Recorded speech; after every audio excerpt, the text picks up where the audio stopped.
요나서 어느 강의 20강입니다.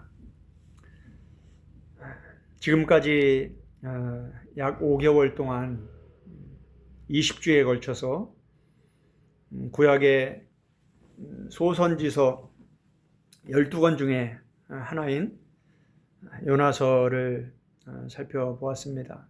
오늘은 요나서 어느 강의 마지막 시간으로 요나서 전체를 요약하는 시간을 갖도록 하겠습니다. 우리는 요나서 1장부터 4장까지 이 전체 구조에 대해서 20강을 말씀을 나누면서 몇 번 제가 말씀을 드린 것으로 기억을 합니다. 다시 한번 요나서 전체의 구조를 간략히 정리하면 주보에 나와 있는 대로 요나서 1장과 2장 그리고 요나서 3장과 4장 하나님의 말씀이 임하니라 라는 말씀으로 이렇게 두 단락으로 나눌 수가 있습니다. 요나서 1장 1절이 이렇게 시작합니다. 여호와의 말씀이 아미떼의 아들 요나에게 임하니라 이르시되. 그리고 요나서 3장 1절이 이렇게 시작됩니다. 여호와의 말씀이 두 번째로 요나에게 임하니라 이르시되. 하나님의 말씀이 임하는 것으로 요나서 1장, 2장이 시작이 되고 또 하나님의 말씀이 두 번째로 같은 말씀이 반복해서 다시 임하면서 요나서 3장이 시작이 됩니다. 그런데 요나서 1장 3절을 보면 요나가 하나님의 말씀을 듣고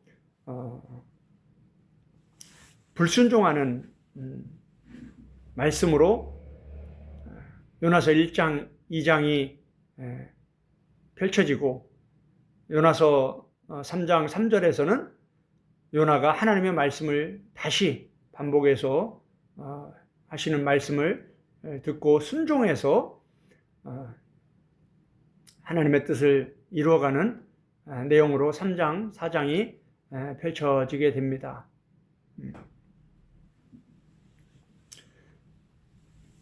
요나서 1장 3절에서 요나가 니느웨로 가는 길이 아닌 다시스로 가는 길을 선택을 하면서부터 이제 비극이 시작이 되는 거죠.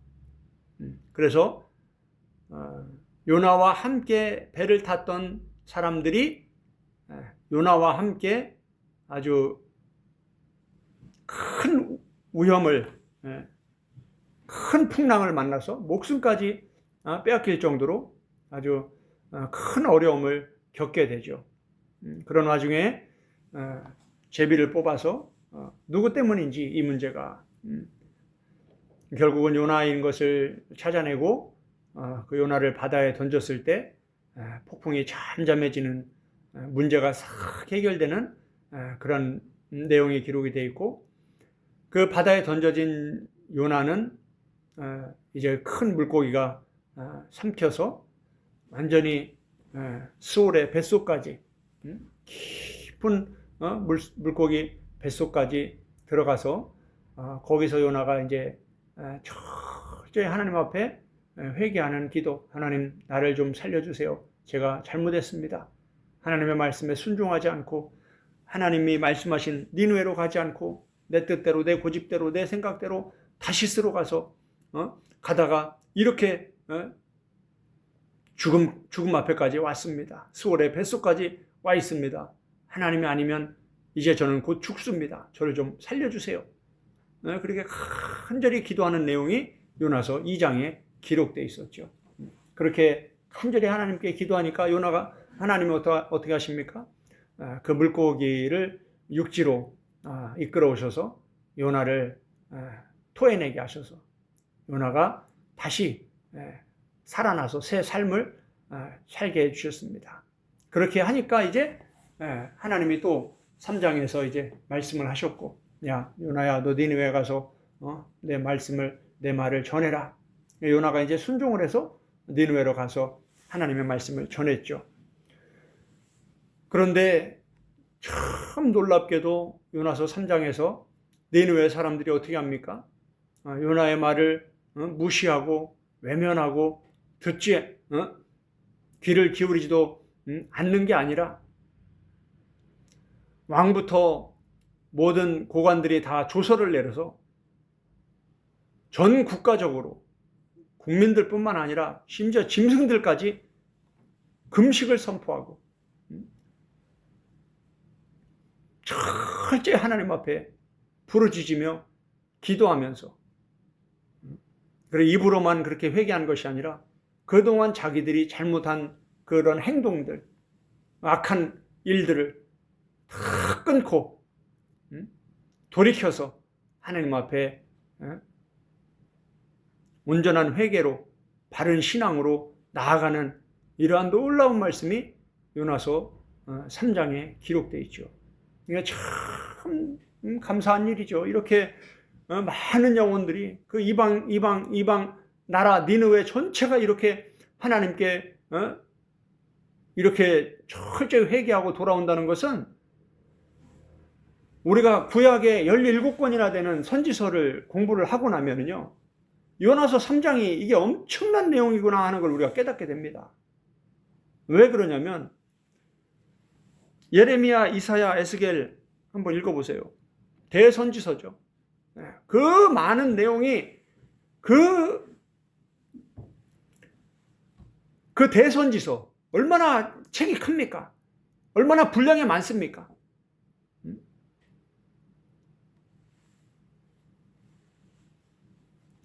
대부분 이스라엘 백성들을 향한 하나님의 마음을 쏟아내는 말씀인데, 그 말씀들을 살펴보면 얼마나 안타깝고 가슴 아픈 내용들이 많이 기록되어 있는지 모릅니다. 다시 말하면 이스라엘 백성들이 영적으로 너무 부패하고 타락해서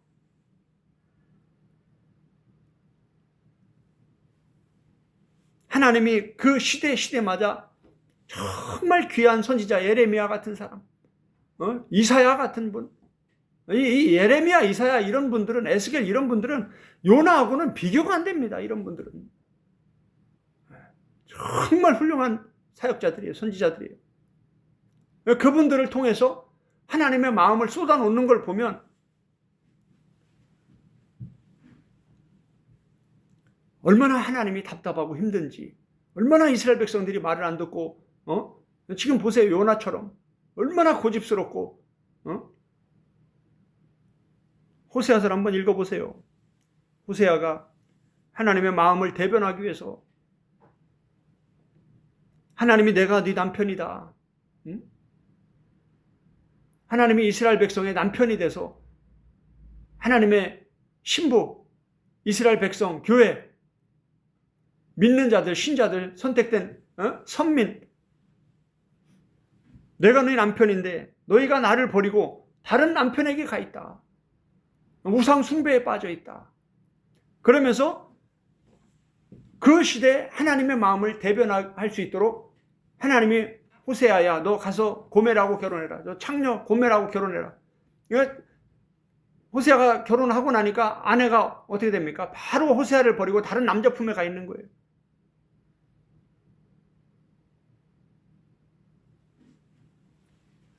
호세아가 어떻겠습니까? 감당할 수가 없는 거예요. 그런 아픔을 겪게 하시고 나서 하나님이 야 호세아 너 이제 가서 내 백성들에게 내 말을 전해라. 지금 네 남편이 네 아내가 다른 남자 품에 안겨 있는 것처럼 내 백성들이 내 아내가 이스라엘 백성이 지금 다른 신에게 다른 엘로힘 품에 지금 안겨 있다. 가서 나에게 돌아오라고 휴보하라고 전해라. 어땠습니까? 호세아가 하나님께 돌아오라고 이스라엘 백성들에게 요나처럼 이렇게 대충 전한 것도 아니에요. 얼마나 구구절절하게 간절하게 호세아가 돌아와라, 슈브 돌아와라, 여호와께 돌아가자. 참 놀랍게도 충격적이게도 한 사람도 반응하는 자가 없더라. 이렇게 성경은 기록하고 있습니다. 예레미야를 한번 보세요. 예레미야가 하나님의 말씀에 막 뼈가 떨릴 정도로 그렇게 거룩한 하나님의 말씀을 받고 하나님의 말씀을 전하는데 이스라엘 백성들이 거짓 선지자들의 거짓말에 속아서 백성들과 선지자들이 하나가 돼서 참 선지자 예레미야를 대적하며 하나님이 예레미야를 통해서만 말씀하고 계시는데 그 하나님의 말씀을 듣지 않고 예레미야를 돌로 쳐 죽이려고 하고 말을 듣질 않는 거예요. 하나님의 말씀을. 진짜 참 하나님의 말씀은 예레미야를 통해서 전파가 되는데 그 말은 안 듣는 거예요. 아예 듣질 않는 거예요. 그리고 거짓 선지자들이 계속 사탕발림하는 좋은 말만 계속 들으면서 자기들끼리 하나가 돼가지고 하나님도 울고 예레미야도 울고 이스라엘 백성들은 뭐예요? 자기들끼리 잔치하고 있고 할렐루야 우리는 구원받았습니다 하면서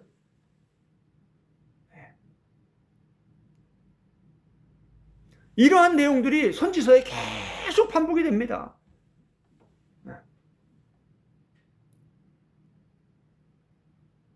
왕이 바뀌고 또 왕이 바뀌고 한 세대가 지나고 또 한 세대가 지나고 또 한 세대가 지나고 그 오랜 역사 동안에 선지자들이 활동하던 그 오랜 역사 동안에 정말 소수의 사람들 빼고 나머지 다수는 다 이렇게 영적으로 부패하고 타락해서 우리가 룻기도 살펴보았죠.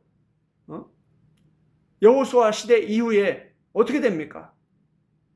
왕들의 시대 계속해서 부패하고 타락하죠. 정말 소수의 사람들 이렇게 이방 나라 모압에서 온 룻처럼 이런 신앙을 가진 사람들이 많지 않다라는 거예요. 그러니까 우리가 성경을 볼 때 성경을 부분만 보면 절대 안 됩니다. 성경은 전체를 봐야 돼요. 요나서도 요나서 1장부터 4장까지만 보면 안 되는 거예요. 요나서를 바르게 이해하려면 선지서 전체를 봐야 되고 구약 전체를 봐야 되고 구약과 연결해서 신약 전체까지 창세기부터 요한계시록까지 성경 전체를 볼 수 있어야 그 안에서 요나서를 봐야 요나서가 바르게 보이는 거예요. 근데 그렇게 성경을 보려면 시간이 많이 필요합니다. 어설프게 성경 연구해가지고는 이게 안 보여요, 이게.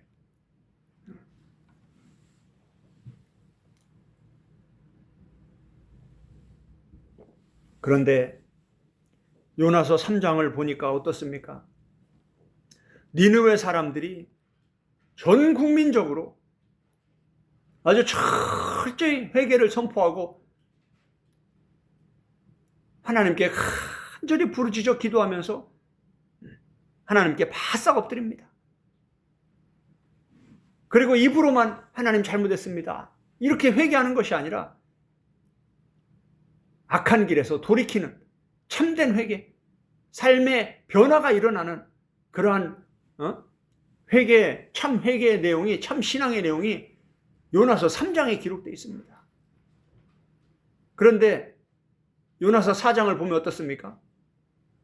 선지자라는 하나님의 종, 하나님의 말씀을 전하는 선지자, 설교자, 목사, 선교사, 요나의 신앙이, 이 요나의 성품이 얼마나 형편없는지 요나서 4장이 아주 그대로 기록되어 있습니다. 다시 말하면 니느웨 이방인 백성들보다도 못한 이 요나의 신앙, 요나의 잘못된 신앙, 요나의 고집, 요나의 교만, 요나의 무지, 이 요나의 견고한 진으로 굳어버린 이러한 심각한 요나의 영적 상태가 요나서 4장에 그대로 기록되어 있습니다. 하나님은 이 짧은 요나서를 통해 이렇게 지금 하나님의 백성들, 하나님의 사역자들이 얼마나 영적으로 지금 심각한 문제 가운데 병들어 있는지를 드러내시면서 오히려 요나가 짐승처럼 여기는, 선민 이스라엘 백성들이 짐승처럼 여기는, 유대인들이 짐승처럼 여기는 이 이방인들이 오히려 하나님의 선민, 하나님의 자녀들보다 더 바른 신앙, 더 바른 성품, 더 바른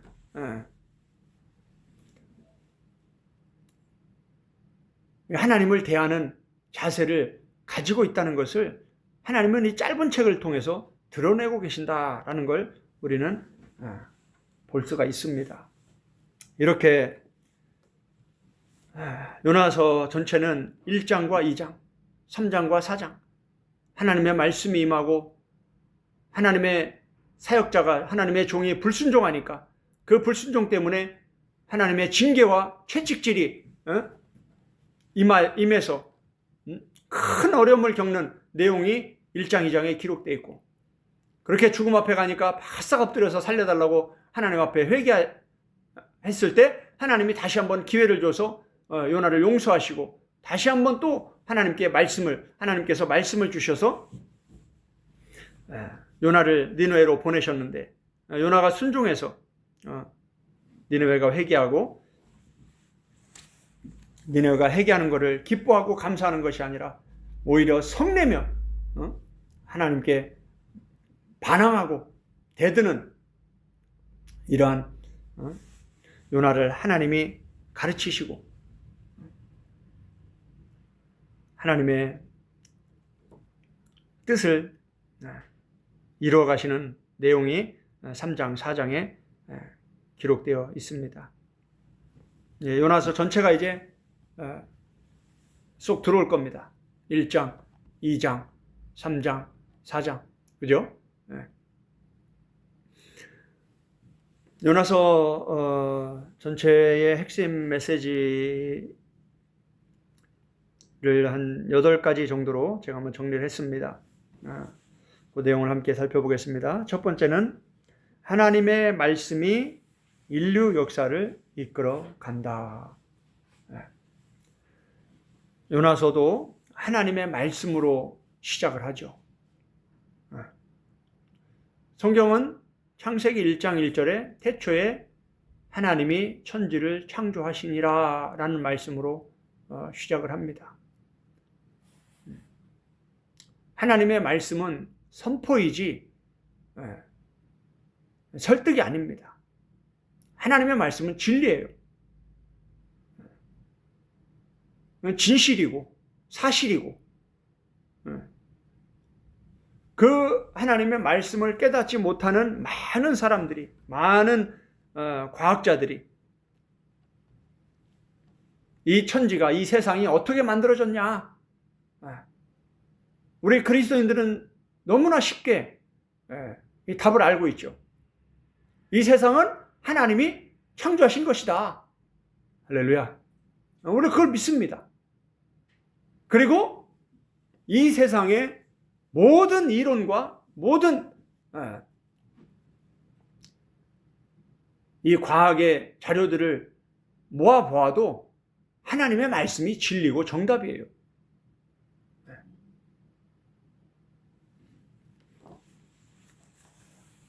성경은 하나님이 태초에 천지를 창조하셨다라는 선포의 말씀으로 시작을 하면서 그 하나님이 얼마나 능력이 있고 지혜가 많은 분인지 쭉 설명해 가십니다.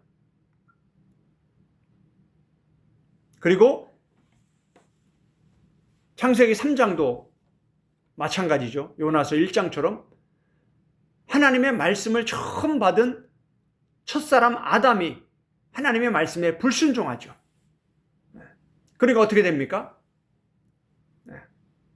요나가 배에서 바다에 던져진 것처럼 안전한 곳에서 위험한 곳으로 던져지죠. 에덴 동산에서 쫓겨나서 에덴 동산 밖으로 쫓겨나게 되죠. 그러니까 어떻게 됩니까? 생명에서 떠나가는 거예요. 영생할 수 있는 그 나무 열매를 먹지 못하니까 이제 서서히 죽어가는 거예요. 그래서 창세기 5장에 가면 죽었더라. 요나가 안전한 배에서 바다로 던져지니까 어떻습니까? 3일 동안 물고기 뱃속에 있었다. 이 얘기를 신약에서는 어떻게 인용을 합니까? 예수님이 표적을 보이니까 내가 요나의 표적밖에는 너에게 볼 게 없다. 이게 무슨 뜻입니까? 예수님도 십자가에 못 박혀 죽으시고 3일 동안 무덤에 계셨다. 요나도 하나님이 살려주지 않으셨으면 그냥 그 물고기 뱃속에서 시체로 끝나는 거죠. 요나 인생이.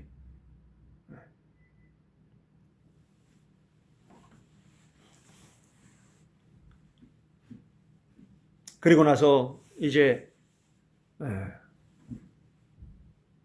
노아가 나오고 아브라함이 나오면서 하나님이 선택한 하나님의 백성들, 하나님이 첫사람 아담부터 하나님의 말씀을 버리고 불순종해서 죽음에 이르게 된 그 인류를 하나님이 어떻게 구원해 가시는지, 그 하나님의 큰 구원의 그 청사진을 보여주시는 게 바로 성경입니다. 창세기부터 요한계시록까지.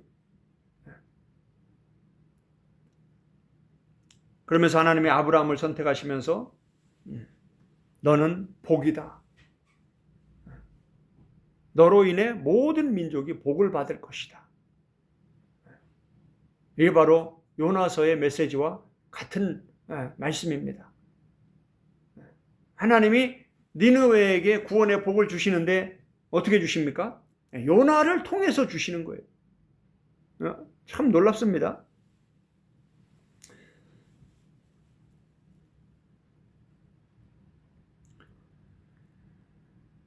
성경 전체는 하나님의 말씀이 임하면서 시작이 됩니다. 첫사람 아담에게도 하나님이 말씀하시죠. 노아에게도 하나님이 말씀하시죠. 그러니까 노아가 오랜 기간 동안 평생을 거쳐서 산속에서 배를 만듭니다. 미친놈이라는 소리까지 들었을 겁니다. 수없이. 비도 안 오는데 계속 바닷가도 아닌 산 꼭대기에서 그 큰 배를 만들고 있으니 수십 년을 거쳐서 100년 이상 만들었을 수도 있죠. 그 오랜 세월 배만 만들고 있으니까 사람들이 다 미쳤다고 했을 겁니다. 이 좋은 세상 노세 젊어서 노세 다 사람들은 즐기고 있는데 계속 노아는 배만 만들고 있는 거예요. 왜 그랬을까요? 하나님이 말씀하시니까 그 말씀을 믿고 배를 만드는 거예요. 우리도 마찬가지죠. 젊은 나이에 선교사로 헌신한다는 거 쉽습니까? 어렵습니까? 만약에 여러분 자녀들이 선교사로 헌신한다면 여러분 선뜻 보내겠습니까? 참 충격적인 것은 저도 20대 선교사로 헌신해서 지금까지 이렇게 살아왔지만 너무나 충격적인 것은 목사님들도요, 장로님들도요, 권사님들도, 집사님들도 다른 사람들이 선교사로 헌신한다고 그러면 막 박수 쳐주면서 막 훌륭하다고 칭찬해주고 후원해주고 그러면서 자기 자식이 선교사가 된다면요 반대하는 사람이 많습니다. 참 놀랍죠.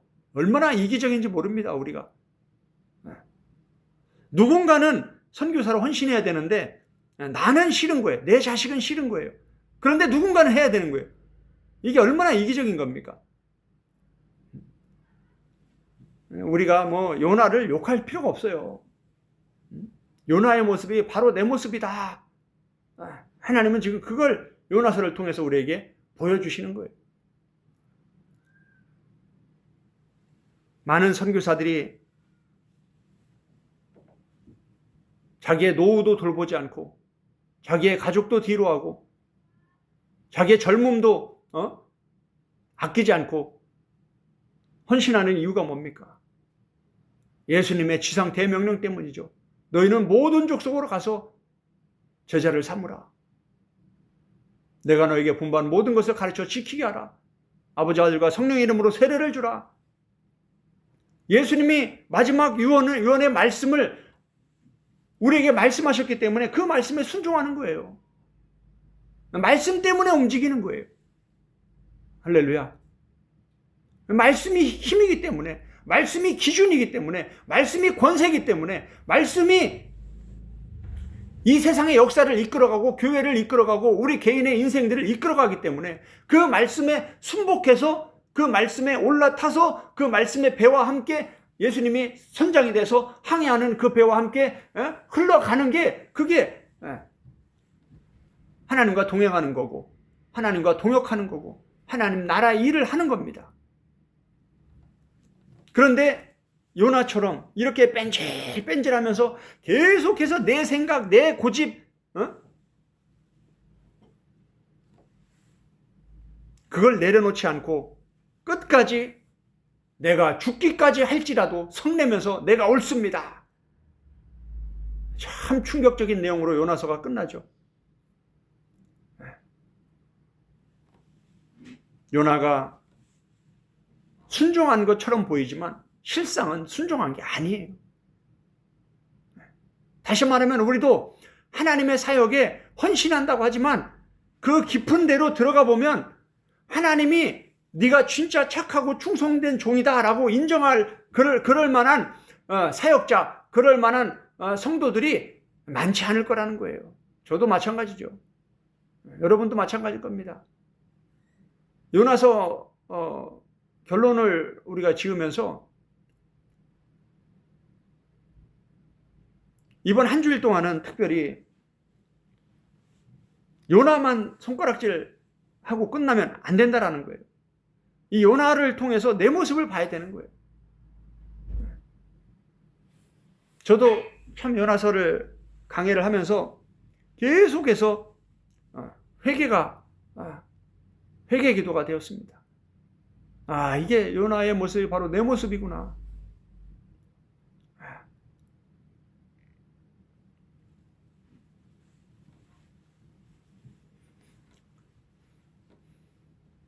요나서를 이끌어가는 것은 하나님의 말씀입니다.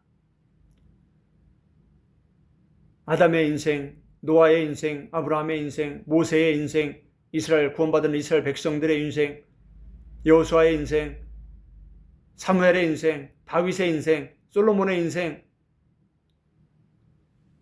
다니엘, 이사야, 예레미야, 에스겔, 그 외 소선지자들의 모든 요나도 마찬가지죠. 이 모든 성경의 인물들을 이끌어가는 성경의 역사를, 세계의 역사를 이끌어가는 것은 하나님의 말씀이에요. 아무리 많은 사람들이 하나님의 말씀을 무시하고 외면하고 거부한다고 해도 하나님은 하나님의 말씀으로 이 세상을 이끌어가고 계십니다. 그리고 이 세상은 하나님의 말씀대로 그렇게 되어가고 있고 그렇게 이제 곧 종말이 올 것입니다. 그리고 하나님이 아들 예수 그리스도를 심판주로 보내셔서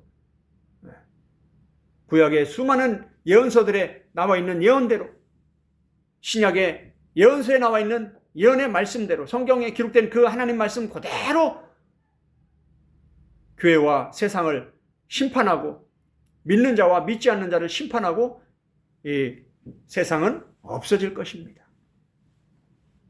그리고 영원한 세계가 펼쳐지게 될 것입니다. 그때 가서 이제 진짜 참 믿음을 준비한 지혜로운 처녀들, 지혜로운 신부들, 진짜 예수님의 신부가 될 그 사람들만 예수님과 함께 영원한 천국에서 영생을 누리게 되는 겁니다. 다수의 잘못된 신앙,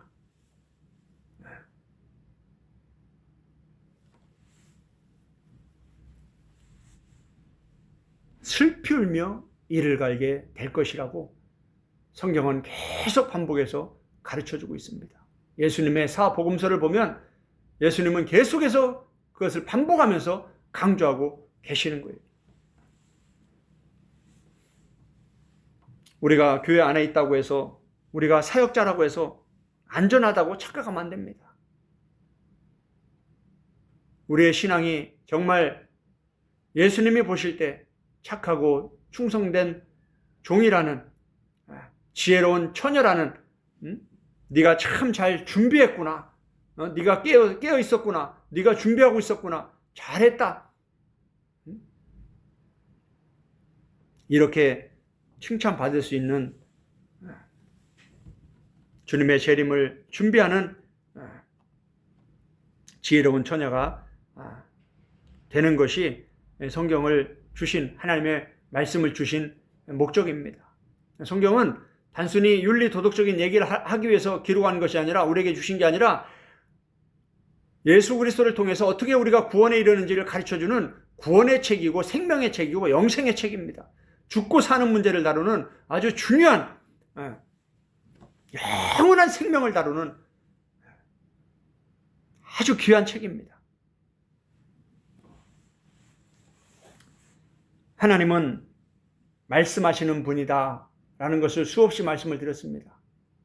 하나님은 말씀을 하시고 그 말씀을 통해서 인생을 이끌어 가시고 백성을 이끌어 가시고 나라를 이끌어 가시고 세계를 이끌어 가시고 역사를 이끌어 가신다. 하나님은 다수를 향해서 말씀하실 때도 있고 개인을 향해서 말씀하실 때도 있습니다. 하나님이 말씀하실 때 사람이 말씀을 듣습니다. 그런데 창세기 1장을 보면 하나님이 창조한 피조물이 두 가지로 딱 나눕니다. 사람과 자연. 참 놀랍게도 이 자연은, 이 세상은 하나님의 말씀에 100% 순종을 합니다. 왜냐하면 자유의지가 없기 때문에. 그런데 하나님이 천지를 창조하실 때 아주 특별한 존재로 창조한 그 존재가 있는데 그게 바로 사람입니다. 사람을 만들 때는 하나님의 모양과 하나님의 형상을 따라서 만들었어요. 왜 인간이, 예수님이 뭐라고 말씀하셨냐면 신의 아들이면 신들이다. 신적인 존재로 우리를 만들었다라는 거예요. 이런 걸 가지고 또 이상하게 해석을 하고 내가 신이다, 내가 예수다 이러면 안 된다 이 말이에요. 바울은 뭐라고 했습니까? 예수 그리스도가 우리의 맏아들이다. 하나님 아버지가 우리 아버지시고 예수 그리스도가 우리의 맏아들이다. 우리는 형제들이다. 이게 뭡니까? 신의 가족들이라는 거예요. 신의 가족에 우리가 들어가는 거라는 거예요. 우리가 예수 그리스도를 통해서 구원을 받는다는 것은 예수 그리스도 안에서 새로운 피조물이 된다는 것은 엄청난 변화가 일어나는 거예요. 나중에 이제 이런 복음의 기초에 대해서 이제 한번 쭉 말씀을 나누려고 하는데,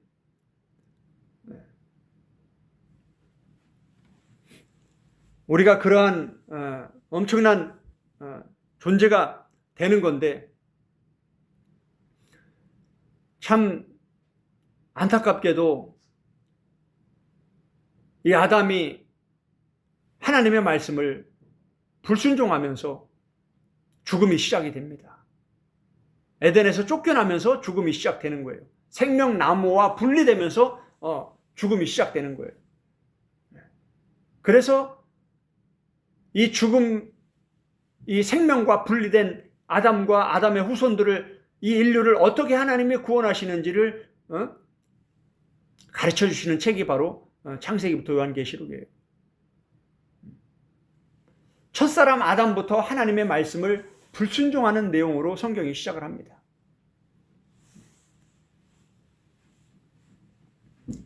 그런데 성경에 보면 하나님의 말씀을 듣고 불순종하는 경우가 있고 순종하는 경우가 있습니다. 다수는 불순종하죠.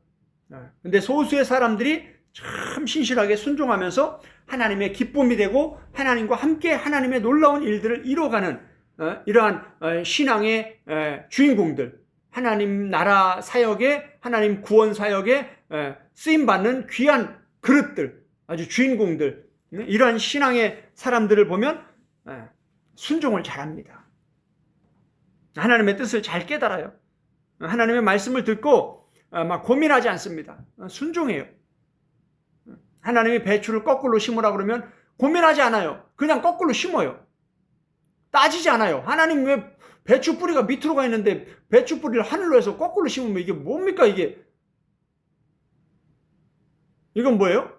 자기 생각이죠. 하나님이 배추를 거꾸로 심으라 그러면 그냥 심는 게 순종이에요. 선교사로 나가라 그러면 그냥 나가는 게, 아니 지금 제 나이에 내가 이제 막 직장도 잡아야 되고 이제 가족도 먹여 살려야 되고 이제 해야 되는데, 이게 뭐예요? 자기 생각이에요. 순종은 뭡니까? 여건과 환경 상황을 보지 않고 그냥 즉각 움직이는 게 순종이에요. 하나님께 선하게 쓰임 받은 이 역사의 주인공들을 보면 순종을 잘한다라는 거예요. 근데 하나님의 역사가 왜 딜레이 되고, 왜 하나님이 막 진노하시고, 왜 하나님의 막 징계가 임하고, 왜 그러냐? 계속 불순종하기 때문에 그래요. 하나님은 우리가 잘 아는 대로 너무나 선하시고 너무나 좋은 분이에요. 우리에게 너무나 은혜를 베푸길 원하시고 복을 주시길 원하시는 분이에요. 그런데 어떻습니까? 하나님의 백성들이 계속 불순종하니까 하나님이 나중에는 그 진노에 히브리어 성경이 얼마나 참 귀합니까? 하나님이 화나는 거, 진노하신다라는 거를 히브리어 성경은요, 막 코에서 콧바람이 나온다. 소가 막 화났을 때 막 코에서 막 콧바람 나오면서 막 뒷발질 하면서 막 이렇게 받으려고 하잖아요. 그러한 모습을 히브리 단어로 설명을 해주는 거예요. 하나님이 그렇게까지 막 화가 나는 거예요. 우리도 자녀를 키워보면 어떻습니까? 자녀들이 부모가 인생을 많이 살았기 때문에 어린 자녀들보다는 많은 것을 알고 있죠. 많은 경험을 했고. 하나님은 우리보다 훨씬 나이가 많으시죠. 아니, 나이가 없으시죠. 왜? 하나님이 영원히 계시니까. 얼마나 우리에게 해주고 싶은 얘기가 많겠어요. 우리도 인생을 20년, 30년만 더 살아도 우리 자녀들 보면 해주고 싶은 얘기가 수없이 많은데, 그게 우리가 자식들에게 좋은 얘기를 해주면 자식들이, 아이고 부모님, 어머님, 아버님 감사합니다. 제가 참고해서 잘 지혜롭게 살아가겠습니다. 이러면 얼마나 이쁩니까? 에이, 아빠가 뭘 알아요? 에이, 엄마가 뭘 알아요? 그 시대, 에이, 우리는 지금 IT 시대예요. 우리는 얼마나 지금 많은 정보를 갖고 있는데, 우리가 얼마나 똑똑한데. 옛날 얘기 좀 하지 마세요. 잘 살 테니까 걱정하지 마세요. 그리고 그렇게 자기 고집대로, 자기 생각대로 하면은 어떻습니까? 부모님이 화가 나죠. 아무리 좋은 걸 주고 싶어도 안 주고 싶죠. 하나님도 마찬가지라는 거예요. 그러한 내용들이 구약과 신약에 계속 반복이 됩니다. 하나님이 말씀하셨는데 말씀을 들은 하나님의 사람들이 순종하는 사람이 있고 불순종하는 사람이 있어요. 사람이 순종하면 하나님의 뜻이 성취가 됩니다. 하나님이 기뻐하십니다. 하나님의 은혜와 복이 임합니다. 쓸데없는 고생과 고난이 끝납니다.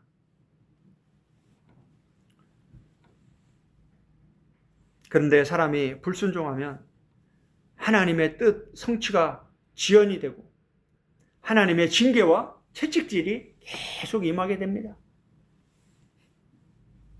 물론 예레미야나 바울이나 사도 요한 이런 분들처럼 철저히 하나님의 뜻에 순종해서 가는데 수많은 고난과 핍박이 있는데, 이거는 하나님의 징계와 채찍질이 아니죠.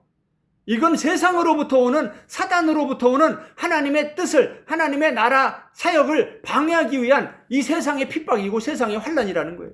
이건 다른 차원입니다. 이거는 뭐예요? 영광이에요. 기쁨이에요. 그러니까 바울과 실라가 옥에 갇혔을 때 어떡합니까? 아이고, 하나님 이게 뭡니까? 우리 꼴이 이게 뭡니까? 하나님 나라 위해서 복음을 전파하는데 감옥에 갇혀서 이 꼴이 뭡니까? 이렇게 하나님을 원망하지 않았어요. 어떻게 했습니까? 거기서 하나님을 찬송을 하는 거예요.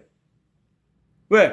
바울과 실라가 지금 뭘 잘못해가지고 지금 감옥에 갇힌 게 아니다 이 말이에요. 세상의 복음을 싫어하기 때문에, 어둠이 빛을 싫어하기 때문에 빛을 덮어버리려고 감옥에 가두고 고난하고 바울이 매도 수없이 맞았다고 했죠. 죽을 겁을 여러 번 넘겼다고 했죠. 그게 하나님의 징계와 채찍질이 아니라는 거예요. 그거는 세상의 핍박이고 세상이 주는 복음을 대적하는 악한 세력들이라는 거예요.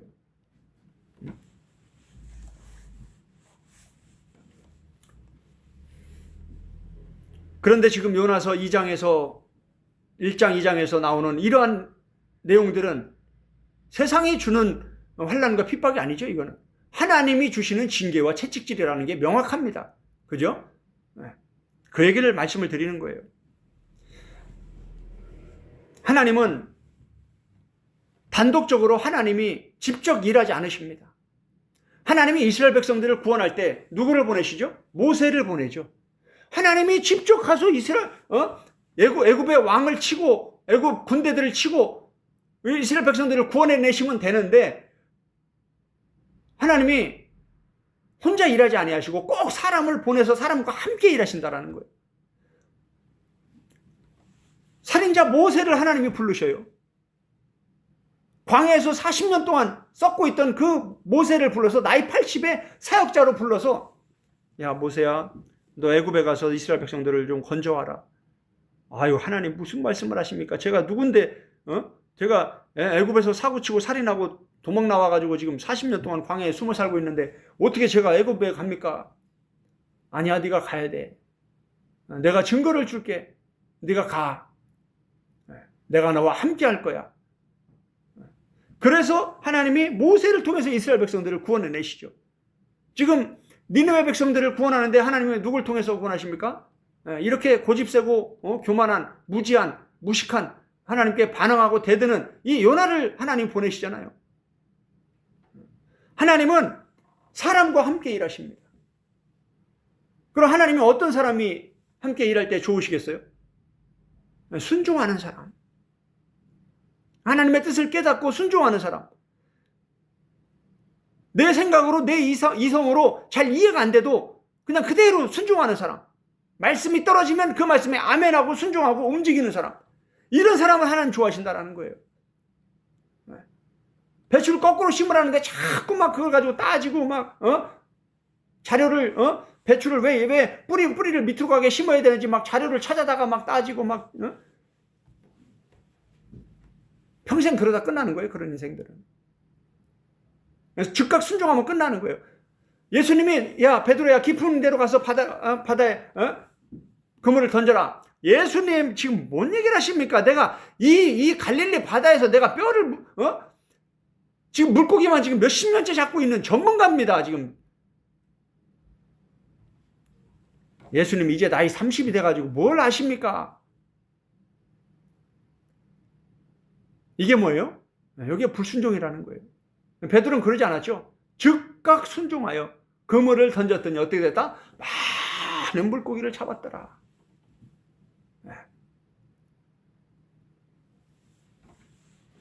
하나님은 순종하는 사람을 좋아하고 순종하는 사람과 함께 일하십니다.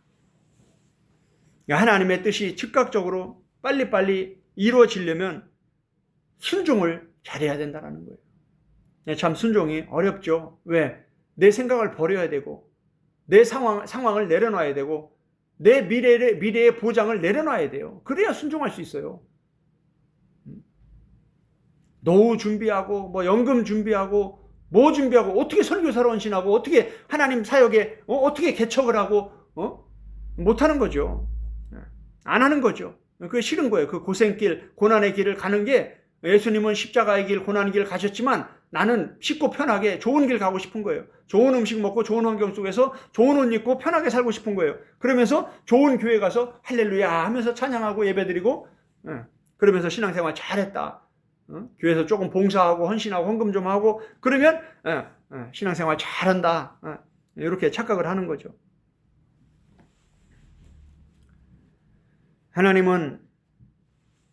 하나님이 선택한 이스라엘 백성들 선민의 구원뿐만 아니라 선민을 통해서 열방을 구원하신다. 이게 참 중요한 내용입니다. 구약 전체에서 참 중요한 내용인데 구약 성경을 줄줄줄 외우고 달달달 외우고 밤낮으로 수없이 가르치고 배우는 유대인들은 아직도 이걸 깨닫지 못하고 있어요.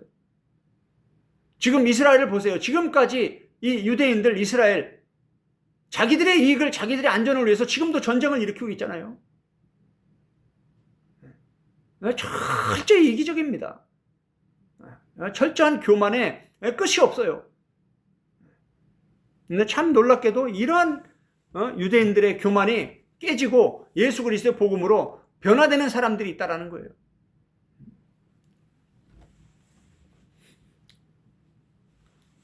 하나님은 유대인뿐만 아니라 이방인도 구원하신다. 이게 로마서 전체의 핵심입니다. 하나님은 어떻게 이방인을 구원하시고 어떻게 유대인을 구원하시는지, 어떻게 세계 인류를 구원하시고 세계 역사가 끝나는지 이걸 가르쳐주는 게 로마서입니다. 에베소서, 갈라디아서 계속해서 유대인, 이방인, 유대인, 이방인 계속 이 얘기입니다. 구약, 신약, 성경 전체가 유대인, 이방인 계속 그래요. 선지서들 보세요. 선지서들 계속해서 예레미야, 이사야 보세요. 계속해서 하나님이 어떻게 선민 이스라엘을 심판하시고 이방 나라, 열방을 심판하시는지 계속 그 얘기입니다. 요한계시록도 마찬가지예요. 2장, 3장에 하나님이 어떻게 교회를 심판하시고 그 다음에 계속 어떻게 세상을 심판하시는지 그 내용이 다 요한계시록, 신약의 예언서, 구약의 예언서, 신약의 예언서 똑같은 내용입니다. 하나님은 이 세상을 볼 때 선민 이스라엘과 이방 나라 사람들, 유대인과 이방인 이렇게 보셔요. 우리도 그렇게 세상을 봐야 돼요.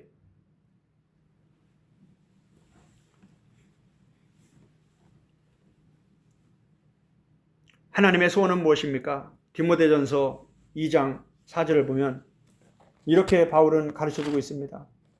하나님은 모든 사람이 구원을 받으며 진리를 아는 데 이르기를 원하시느니라. 아멘. 하나님은 모든 사람, 유대인만 아니라 선민 이스라엘만 아니라 니느웨 사람, 모압 사람, 힌두교와 이슬람교, 유대교 이 세상에 존재하는 모든 사람이 하나님은 구원받기를 원하십니다. 그런데 모든 사람이 구원받는 건 아니죠. 예수님도 이렇게 말씀하셨습니다. 너희는 모든 족속으로 가서 제자를 삼으라. 모든 족속이 선교의 전도의 대상입니다.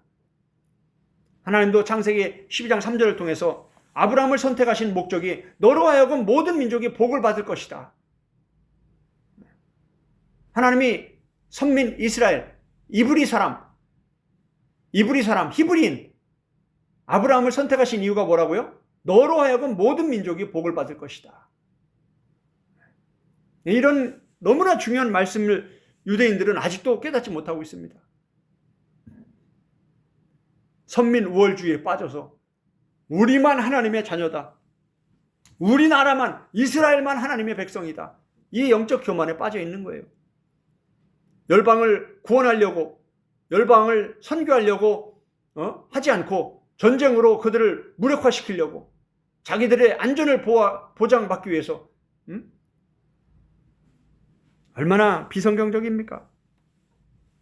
이게 잘못된 신앙, 성경을 잘못 해석하고 있는 아주 명백한 증거들이 바로 이런 겁니다.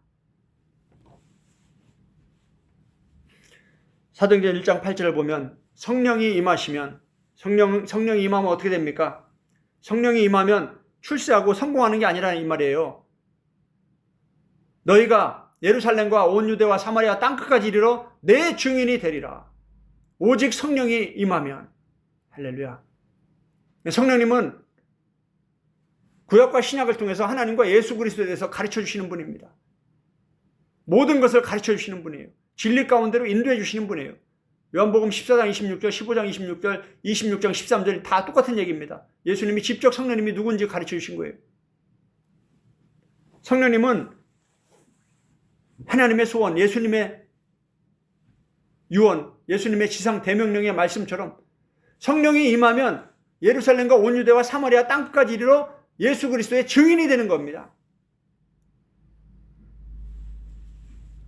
그 사도행전을 보면 계속해서 성령을 받은 사람들이 교회를 세우고 교회를 통해서 하나님의 말씀을 전파하고 하나님의 말씀이 더 흥왕하여 퍼져나갔더라. 교회가 세워졌더라. 교회가 바울과 실라 선교사를 파송을 해서 새로운 지역에, 이방 나라 지역들에, 복음을 알지 못하는, 복음을 듣지 못한, 교회가 없는 그러한 지역들에 계속해서 교회가 세워지고 예수 믿는 사람들이 많아지는 이러한 놀라운 말씀들이 사도행전에 가득 기록되어 있습니다. 그 사도행전의 그 역사의 주인공들을 이끌어 가시는 분이 바로 성령님이라는 거예요. 예수님은 이제 부활 승천하셔서 하늘에 계시고 하나님 우편에 앉아 계시고 성령님이 이제 교회를 이끌어 가시는 거예요. 하나님도, 예수님도, 성령님도 세계 선교의 열방 구원에 모든 초점을 맞추고 계신다라는 걸 우리는 알 수가 있습니다.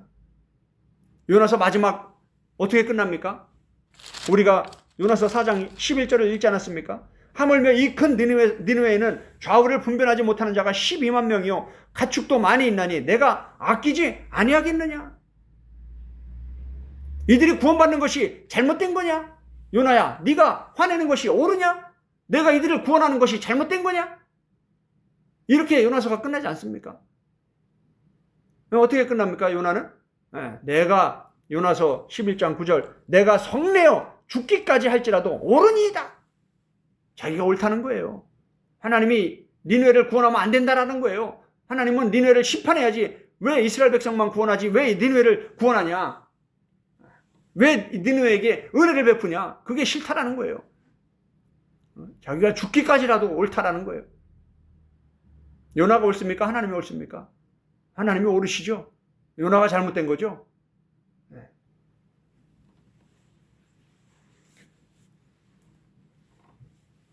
선민, 사역자,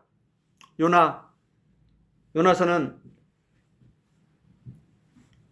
이들의 불순종, 고집, 성냄, 하나님을 반항하고 대항하는 이러한 안타까운 내용들을 드러내고 계신다라는 걸 알 수가 있습니다.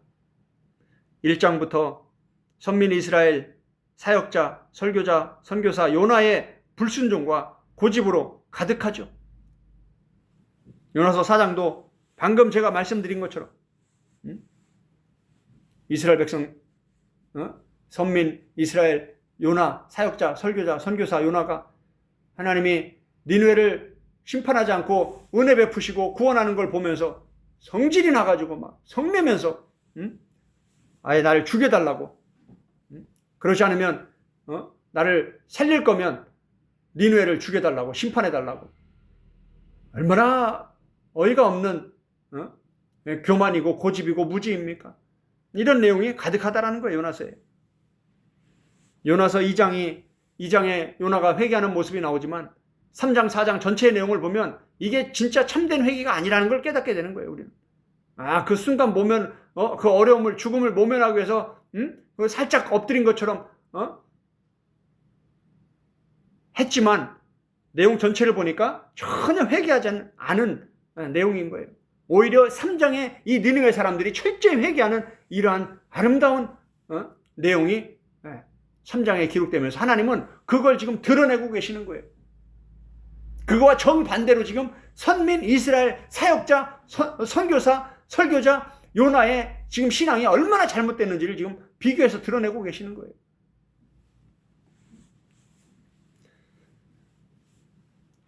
하나님은 요나서 1장과 3장을 통해서 이방인, 믿지 않는 자들의 이 성품, 그들의 참된 회개, 그들의 참된 신앙, 그들의 지혜로운 행동을 하나님은 드러내고 계시고,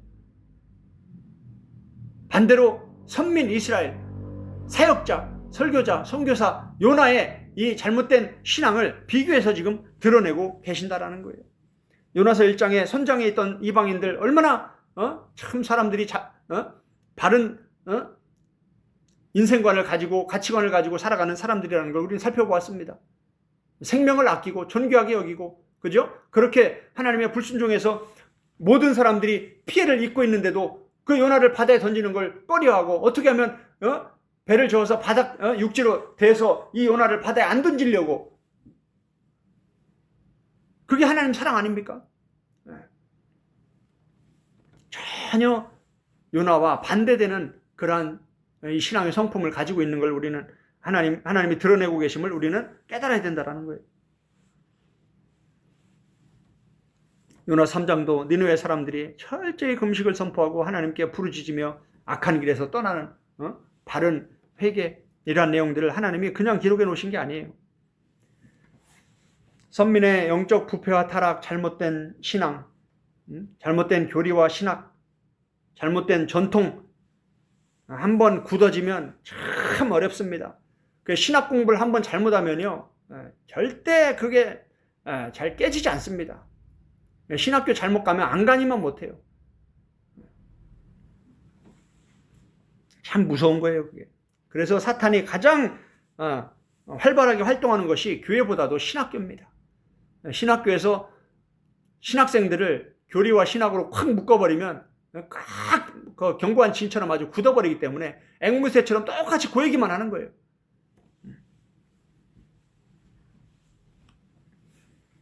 깨닫는 것, 돌이키는 것, 이게 참 쉽지가 않습니다.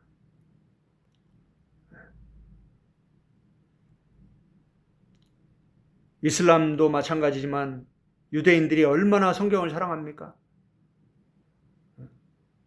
우리 기독교인들은 10분의 1도 못 따라갈 겁니다, 아마. 가정에서도 아주 철저히 말씀을 가르치고 암송시키고, 그런데도 못 깨닫는다는 게 참 아이러니한 거죠, 이게 참.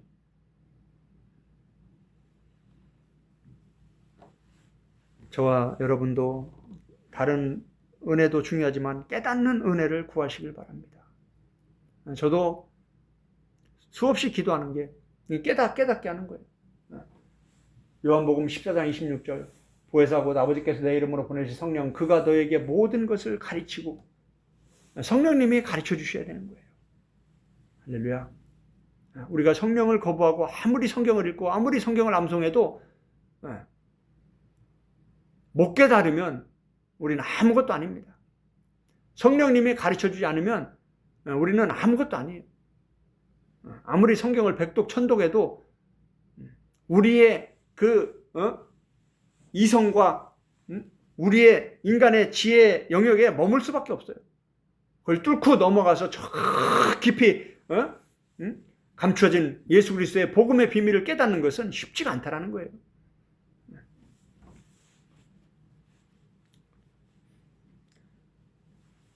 인간의 교만은 하나님도 못하신다. 하나님도 못하는 게 있습니다. 전능하신 하나님이 못하는 게 있어요. 안 되는 게 있어요. 능치 못할 일 없으신 분이 하나님인데 안 되는 게 있어요. 교만한 거 안 됩니다. 고집센 거 안 돼요. 불순종하는 거 안 됩니다. 하나님도 못해요. 왜? 하나님이 사람을 로봇처럼 만들지 않으셨기 때문에, 인간에게 자유의지를 줬기 때문에 인간이 스스로 선택하고 판단해야 된다 이거예요.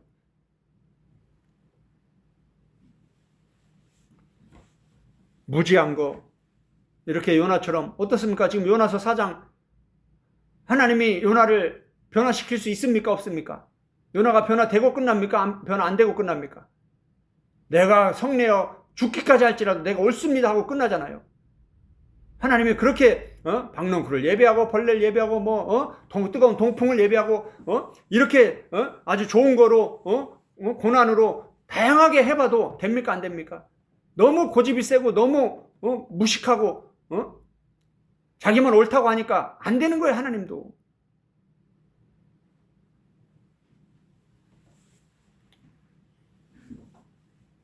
그럼에도 불구하고 하나님은 하나님의 사람들을 통해서 하나님의 뜻을 성취해 가신다. 그러면 참 하나님이 힘든 거죠. 답답한 거죠. 오래 걸리는 거죠. 어려운 거죠. 예수님이 3년 동안 먹고 자면서 베드로를 키웠죠. 양육했죠. 훈련했죠. 말씀이 부족했겠습니까? 기도가 부족했겠습니까? 섬김이 부족했겠습니까? 이렇게 일주일에 한 번씩 두 번씩 교회 나와서 신앙생활하는 우리하고는 비교가 안 되죠. 베드로가 모든 걸 버리고 예수님과 함께 동거동락하면서 먹고 자면서, 우리가 공동체를 중요시 여기는 게 뭡니까? 진짜 신앙생활 하려면 공동체를 해야 돼요. 이렇게 일주일에 한두 번 교회 와가지고 신앙 점검이 됩니까? 신앙 교육이 됩니까? 신앙 훈련이 됩니까? 택도 없는 거죠. 한 3년이라도 딱 공동체 안에 들어가서 밤낮으로 말씀을 다 내려놓고 말씀을 묵상하면서 말씀을 가르치고 배우면서 그 말씀을 순종하는 그 훈련들을 하는 삶으로 들어가야 그때서 이제 진짜 복음이 뭔지 깨닫게 되는 거예요.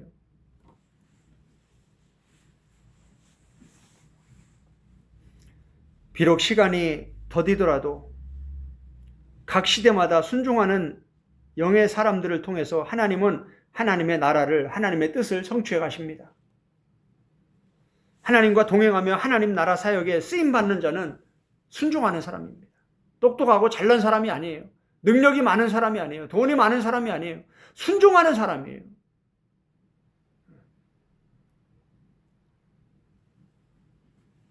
하나님께 쓰임받는 것이 가장 복된 인생입니다. 바울이 뭐라고 고린도 교회 서신의 결론에서 말합니까? 모든 일은 다 헛되고 헛되다.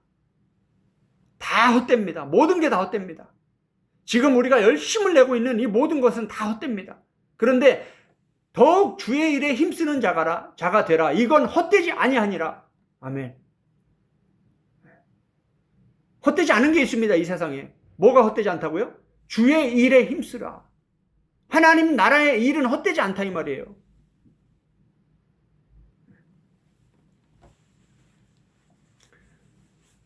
결론입니다. 요나의 영적인 문제들, 영적 교만, 무지, 고집, 하나님께 반항하면서 요나서는 끝이 납니다. 내가 성내어 죽기까지 할지라도 오르니이다.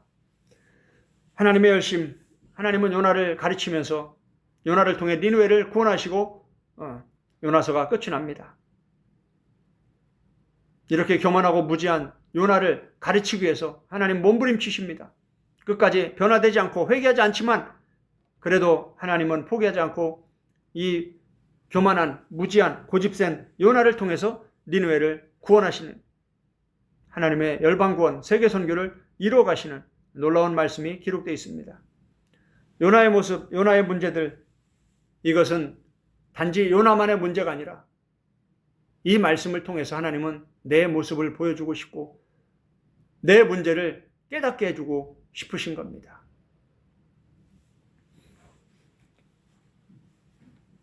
요나서를 1장부터 4장까지 전체를 반복해서 읽고 또 그 내용들을 마음에 새기고 묵상하며 이번 한 주일을 보내시면 좋겠습니다. 결국 그걸 통해서 내 모습을 보고 순종하지 못한 것, 회개하지 못한 것 깨닫고 순종하고 회개하는 이러한 삶의 변화가 있을 때 요나서 언어 강해를 바르게 마치는 거라고 생각이 됩니다. 저도 계속해서 요나서를 강의하고 또 이번에 결론을 준비하면서 저도 계속 그러한 은혜를 하나님이 부어주셔서 요나서를 붙잡고 기도하면서 회개하며 나아가고 있습니다. 요나의 모습은 바로 내 모습이었다. 요나보다 내가 더 심각하구나 하는 것을 깨닫게 됩니다.